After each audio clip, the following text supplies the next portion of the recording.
سلام بچه ها. این اولین ویدیوییه که من میخوام بذارم تو یوتیوب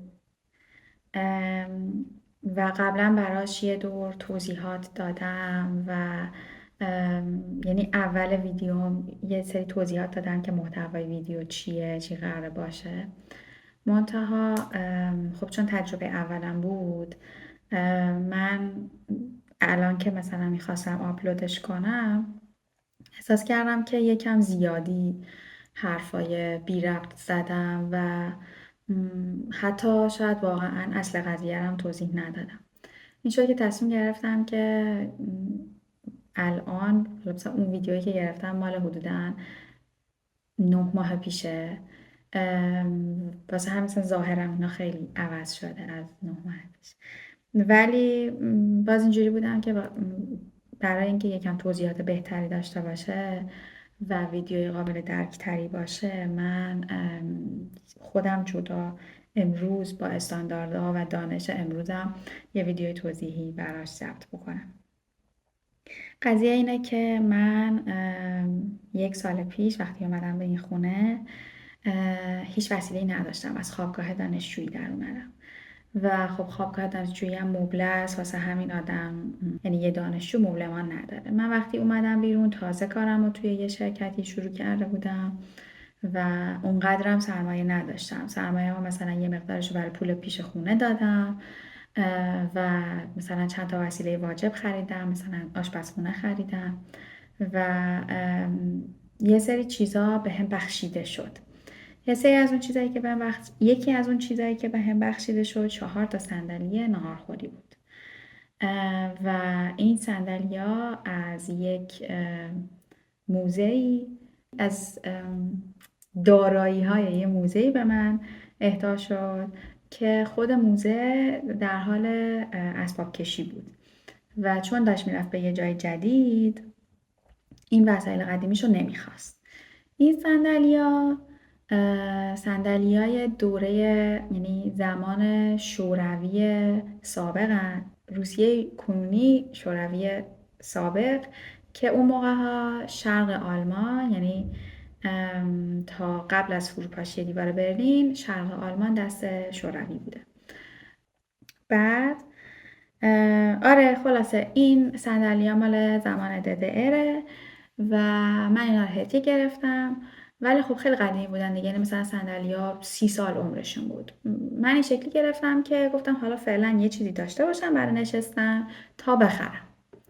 ولی وقتی اینا اومدن تو خونه دیدم که اینا خیلی خوشگلن، با اینکه خیلی قدیمی هن، ولی خیلی اون سبکشون، استایلشون خوشگله و پیش خودم گفتم که خب من اینا رو چیز میکنم، خودم یه مقدار زندهشون میکنم، یکم بهشون میرسم که یکم زنده شن و نگهشون میدارم. شخصا هم آدمیم که دوست ندارم خیلی مصرفگرا، یعنی خیلی واضح و محکم مخالف مصرفگراییم و از خیلی ساله که دارم تلاش میکنم یواش یواش خودم انتخابامو جوری پیش ببرم که چیزهای کمتری مصرف کنم. همیشه سعی میکنم حواسم به این مسئله باشه. خیلی وقتا ناموفقم توش و کلا یه تغییریه که خیلی مرحله به مرحله اتفاق میافته، ولی واقعا در حد توانم انجامش میدم. یکی از کارهایی که در این زمینه کردم همین بازسازی همین صندلی‌ها بود. فقط این شکلیه که یه توضیح کوتاه بدم که با این صندلی‌ها چی کار کردم. خود صندلی‌های جنس فلزی بودن با نشیمن ابری، در واقع یه تخت چوب و روش ابر سوار شده بود و من کامل همه چیشو وا کردم، چون ابراش هم دیگه پوسیده بود، هیچی نمونده بود ازشون. همه رو وا کردم و فریمش و اون چیزای در واقع اسکلت اصلیش که فلزی بود و یه دور رنگش رو بردم، چون میخواستم رنگ جدید بهش بزنم و نمیشه روی رنگ زد، چیز میشه، کنده میشه. اول باید یه دور رنگ رو برد قشنگ با سنباته و اینا، خیلی با بدبختی و البته با کمک رنگاشو بردم و بعد یه دور رنگ قرمز زدم. قرمزش هم قرمز نیست، قرمز اسم رنگش به آلمانی قرمز آتشین بود. قرمز، آره، یکم چیز تره، پخته تره قرمزش. آره، اسکلتش رو رنگ کردم.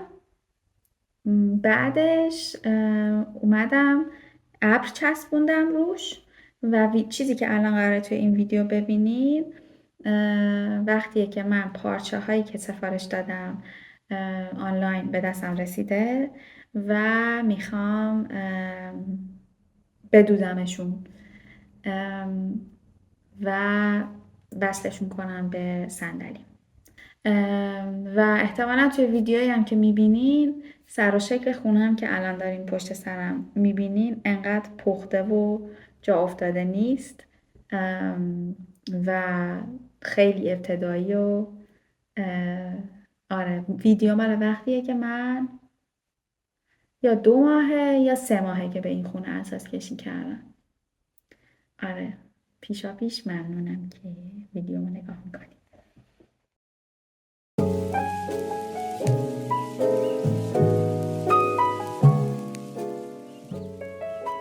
سلام بچه ها، من یکم سرما خوردم، میخوام روکش صندلیامو عوض کنم.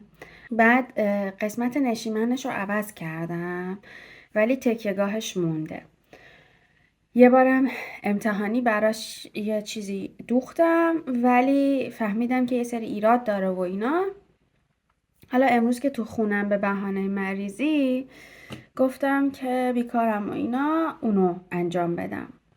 ولی قبل اینکه برم چیز کنم سراغ اونا، چون یکم مریض احوالم و قیافم یه حالیه، برای اینکه موقع ادیت ویدیو حالم بد نشه که من چرا این شکلیم و اینا، میخوام که قبلش یکم به خودم برسم که اینقدر هپلی نباشم.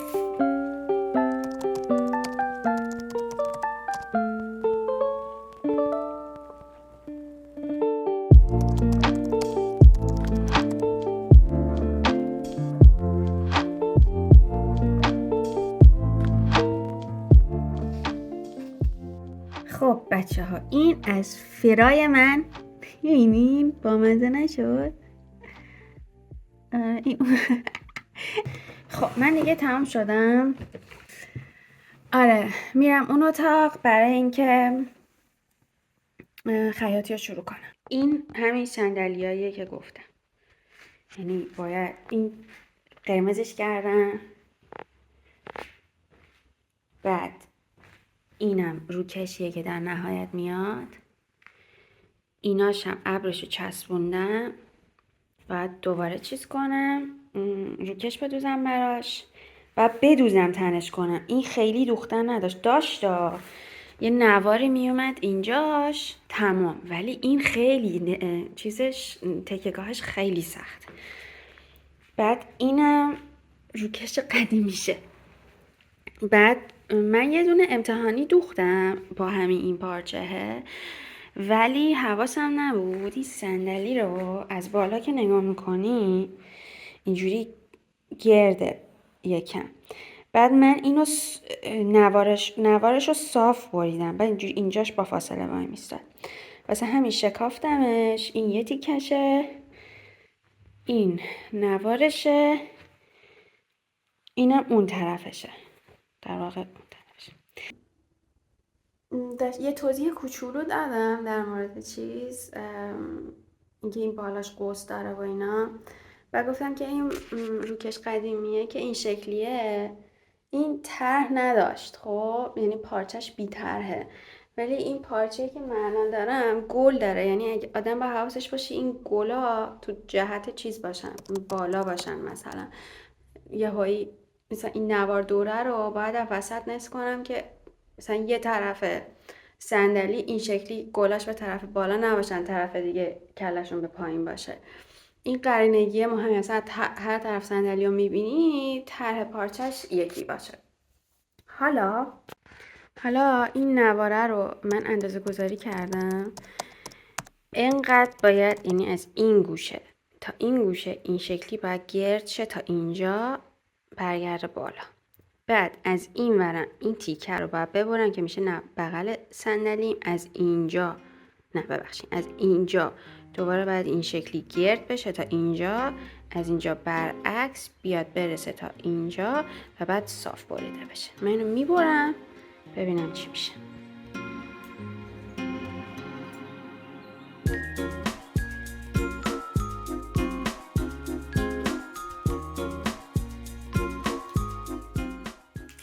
مسیر برش رو با چسب مشخص میکنم چون بریدنشون روی هم خیلی کار سختیه.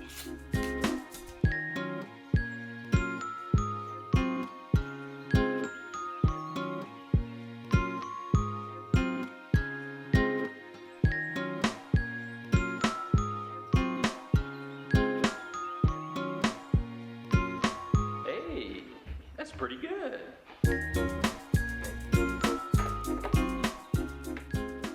دارم سعی میکنم اینا رو بندازم رو هم. مشکلش اینه که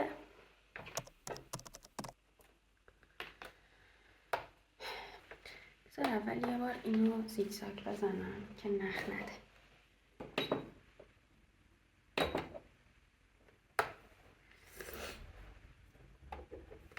باید یکیش صافه یکیش منحنی. خب بعد باید سعی کنم اینا بیفتن رو هم، واسه همین این کار سختی. هر چقدر انحنا بیشتر باشه کار سخت‌تره.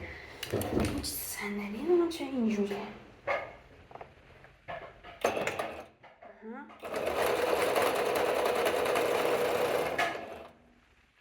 ای بابا نمیدوزی که.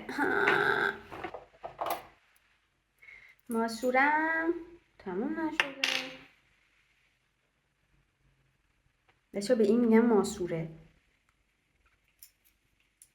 دانش خیاطی ما دارم به رخ میکشم. چیز خاصی هم بلد نیستم. هرگز هم خیاط نبودم. مامانم خیاطی میکرد. خیاط اونم خیاط حرفه‌ای نه. بچه که بودم ولی اگر که یه وقتی یه چیزی میدود من خیلی علاقه نشون میدادم. میشستم کنار دستش نگاه میکردم. بعد خیلی دوست داشتم خیاطی رو. یه بار داشت برام هم تو آزمون خطایی یه پالتو درست میکرد. اینو بگم بعد صدای خیاطی اذیت میکنه. نمیدونم چقدر معلومم توی تصویر. یه بار داشت برام یه دونه پالتو درست میکرد. بعد منم دوست داشتم با پارچه خورده های پالتوم برای عروسکم یه پالتو بدوزم. بعد شروع کردم. بعد مامانم اجازه نمیداد. همیشه مثلا یه چیزی داشت، یه مقاومتی داشت که نه برو سرت مثلا یه کار دیگه، این کارا به درد تو نمیخوره و اینا.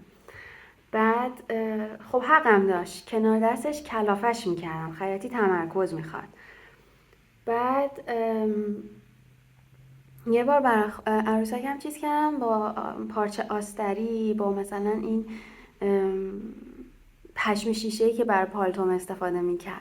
دزدیدم این تیکه پارچه ها رو، رفتم یه گوشه خونه مثلا با یه سوزن نخی اینجوری داشتم برای خودم یه کارایی میکردم.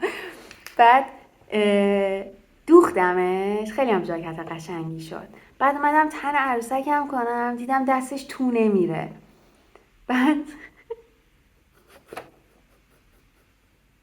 بعد نمیفهمیدم چی کار کردم. رفتم پیش مامانم نگاه کرد. دیدیم که این مامانم واقعا داشت خنده روده‌بر میشه.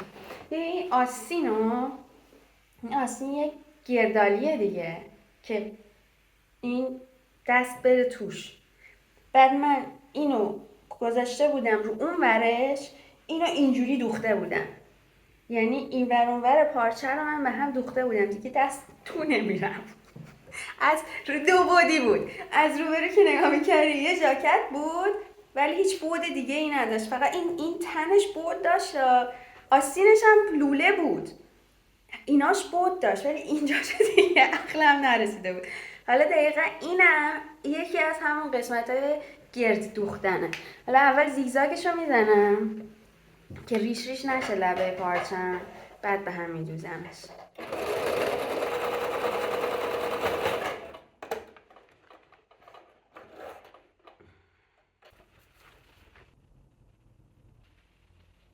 خب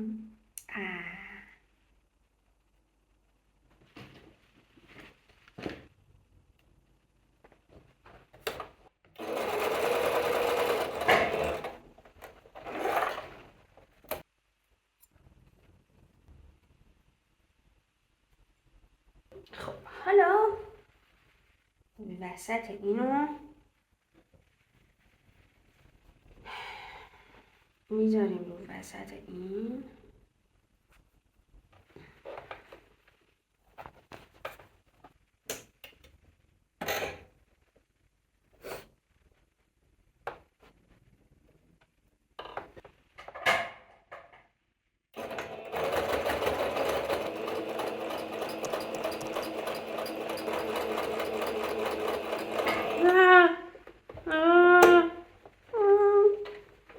اشکال نداره.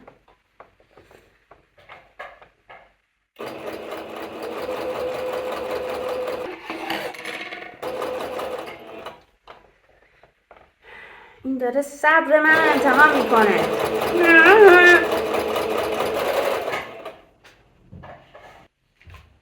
خب من اینو دوختمش، حالا میخوام امتحانش کنم.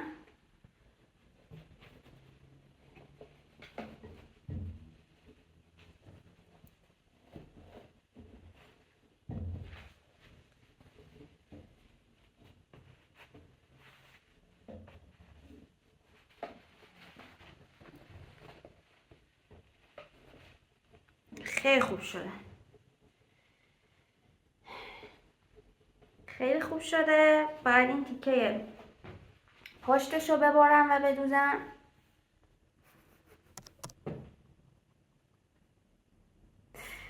آره این تیکه پشتشو ببرم و بدوزم، ولی گشنمه، میرم ناهار میخورم، بقیهش بعد ناهار.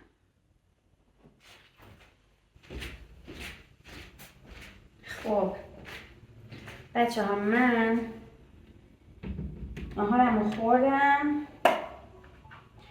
حالا باید این تیکه پارچه پشت صندلی رو ببرم. واسه همین باید اول این تکه‌گاهش رو باز کنم.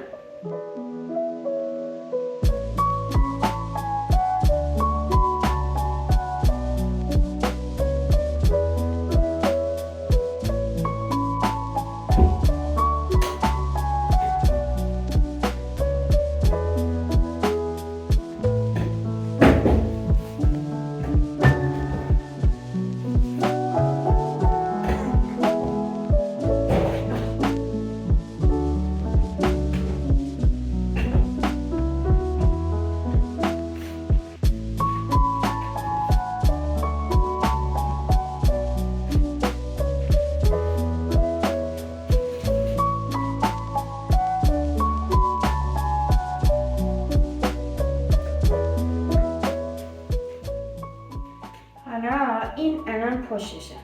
فکر کنم کوتاه برید بودش.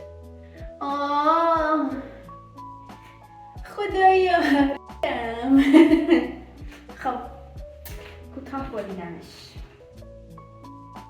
نه خوبه، یه کارش میشه کرد.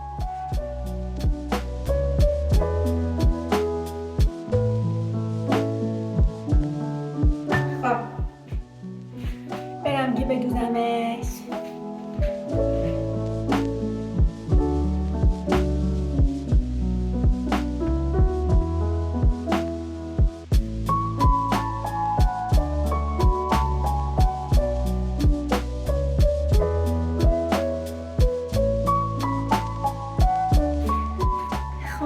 من اینو دوختم،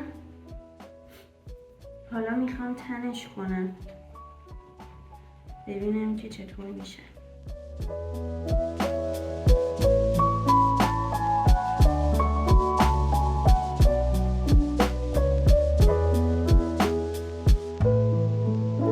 خب خوب شده ها، ولی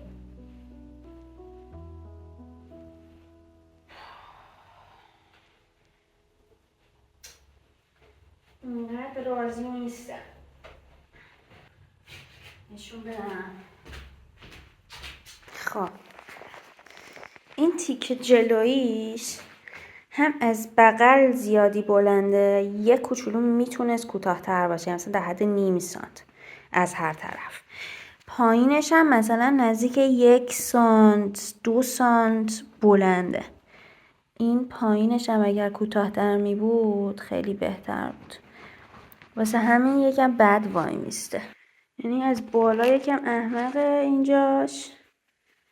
توش هم البته ابر داره، خب یکم ابرش بزرگتر از این تخته پشتشه، ولی باید کشیده بشه که کشیدگی نداره.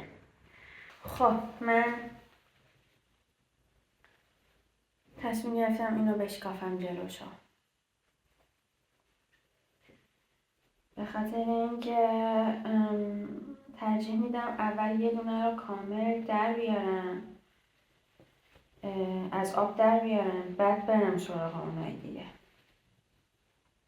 اینجوری همش یه چیز ناکاملیه، بعد مدل‌های بعدی هم آزمون خطایی میشه.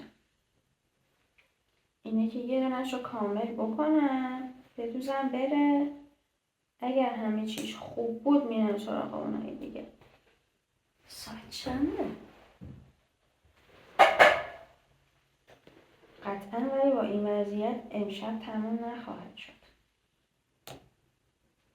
خداییش انتظار نداشتم اینقدر سختیش بره. البته که فیلم گرفتن و اینا هم خودش خیلی زمان بر بود دیگه، یعنی همه اینا رو به موازات فیلم بگیرم، ولی دیگه نباید اینقدر سخت می بود. قول بدم.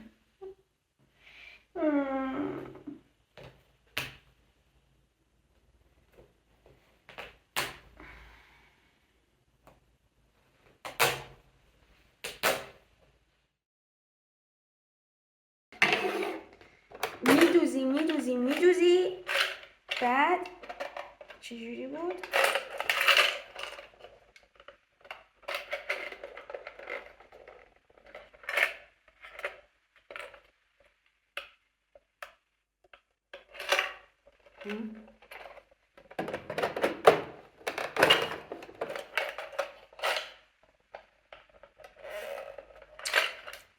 بابا این چجوری بود؟ به درش از پشته؟ اصلا من به در این چه کار دارم؟